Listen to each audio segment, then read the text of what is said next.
नमस्कार बच्चों। हमने पिछले वीडियो में हमारे अध्याय 1 पुस्तकालय से हमने पेज नंबर 1 के कुछ सवाल किए थे, जिसमें पहला, दूसरा और तीसरा सवाल हम कर चुके थे। चौथा सवाल जो हमने किया था उसमें पीछे लिखी संख्याओं को के जस्ट बिफोर वाली संख्या लिखनी थी। यहाँ पर हम इसी सवाल में आगे देख रहे हैं। चौथे सवाल में हमारा आगे का जो था, इसमें यह है कि यहाँ पर जो संख्याएं लिखी हुई है उसके जस्ट आफ्टर आने वाली संख्या लिखनी है, अर्थात इस संख्या के जस्ट बाद में आने वाली संख्या में लिखनी है। यहाँ पर लिखा हुआ है 453। 453 के जस्ट आफ्टर क्या आएगा? 454। 454। यहाँ पर हम देखेंगे फिर अगली संख्या है 307। 307 के जस्ट आफ्टर जो संख्या आएगी वो आती है 308। नेक्स्ट 218। 218 के जस्ट आफ्टर आती है 219। नेक्स्ट 332। 332 के जस्ट आफ्टर आने वाली संख्या कौन सी होती है? 333। नेक्स्ट 156। 156 के जस्ट आफ्टर आने वाली संख्या होती है 157। ये हमने जो पिछली क्लास में 1 से लेकर के 500 तक की गिनती का जो अभ्यास किया था, 1 से लेकर 500 तक की काउंटिंग जो हमने सीखी थी, दोनों तरीके से, हिंदी में और इंग्लिश में, उसी का हमारे अभ्यास चल रहा है।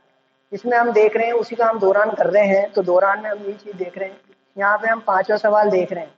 इसके अलावा हमने सीखा था कि इकाई, दहाई, सैकड़ा, हजार और 10,000 किस तरह से पढ़े जाते हैं, उसी चीज का यहाँ पर भी दौरान है। 5वां सवाल हम देख रहे हैं, यहाँ लिखा हुआ है 382। 382। मैंने आपको बताया था पहला अंक इकाई का होता है, दूसरा अंक दहाई का होता है, तीसरा अंक सैकड़े का होता है। क्योंकि अभी तक हमारे 1 से लेकर के 500 तक हमने इन्हीं चीजों को सीखा था। तो यहाँ पर हम देख रहे हैं इकाई का अंक 2 जो लिखा हुआ है वो लिख दिया है। दहाई का अंक हमारे 8 है, हमने 8 लिख दिया। पीछे एक संख्या है तो हमने इसके पीछे एक 0 लगा दिया। इकाई दहाई, यानी कि अब दहाई का अंक हो गया। यहाँ लिखा हुआ है 3 लिख दिया। 3 के पीछे एक 2 संख्या है, 2 0 लगा दिए।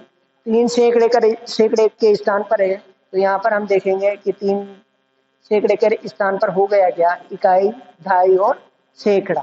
तो ये हमारे हो गया 380 और 2। 80 और 2 82। तो 382 पूरा हमारा टोटल हो गया 382। हम आगे देखेंगे, यहाँ लिखा हुआ है 226।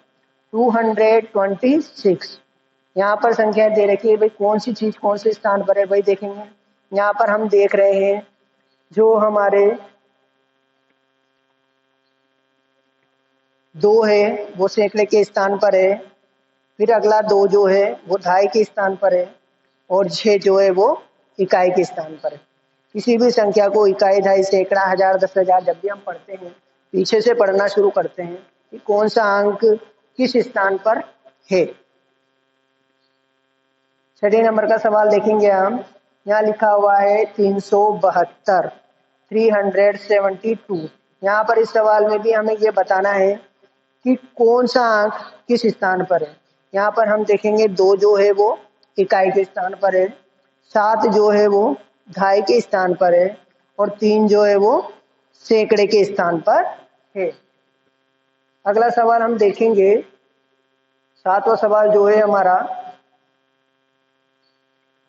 498, अर्थात 498। यहाँ पर लिखा हुआ है इकाई के अंक के स्थान पर 8 है, दहाई के अंक के स्थान पर अगर हम देखें तो 9, और 9 के पीछे एक अंक होने की वजह से 0 लगा दिया, तो क्या बन गया हमारे 90। तो दहाई के स्थान पर हमारे 90 है, और सैकड़े के स्थान पर 4 है, पीछे 2 संख्या है तो 2 जीरो लगाने पर 4 के पीछे 2 जीरो लगते हैं, क्या बन गया 400। तो यहाँ पर हमने उसको शब्दों में लिखा हुआ है 490 और 8। 8वां सवाल हम देख रहे हैं। 8वां सवाल है 456, 456, 456 यानी कि 456 को हम विस्तारित रूप में लिख रहे हैं। 456 को विस्तारित रूप में लिखने के लिए इकाई का अंक हमारे पास है 6, दहाई का अंक है हमारे पास 5, 5 के पीछे कितनी संख्या 1, तो हमने 1 जीरो लगा दिया, तो इकाई और दहाई 5 आ गया दहाई के स्थान पर, तो ये बन गया पूरा टोटल 50। तो ये हो गया। उसके बाद 4 लिखा हुआ है, 4 कौन से स्थान पर है, इकाई, दहाई और सैकड़ा, सैकड़े के स्थान पर 4 है, तो यहाँ लिख दिया 4, पीछे कितनी संख्या 2 संख्या, तो ये 2 जीरो लगा दिए, इकाई, दहाई और सैकड़ा, इसको पढ़ेंगे तो हम पढ़ेंगे 400। 9वां सवाल हम देखते हैं।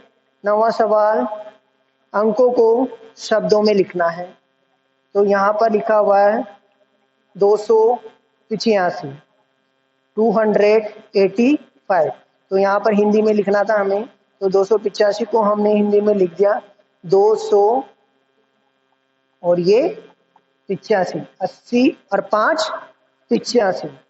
यहाँ पर हम 10वां सवाल देख रहे हैं। 10वें सवाल में हमारे लिखा हुआ है 372 अर्थात 372। यहाँ पर हम देख रहे हैं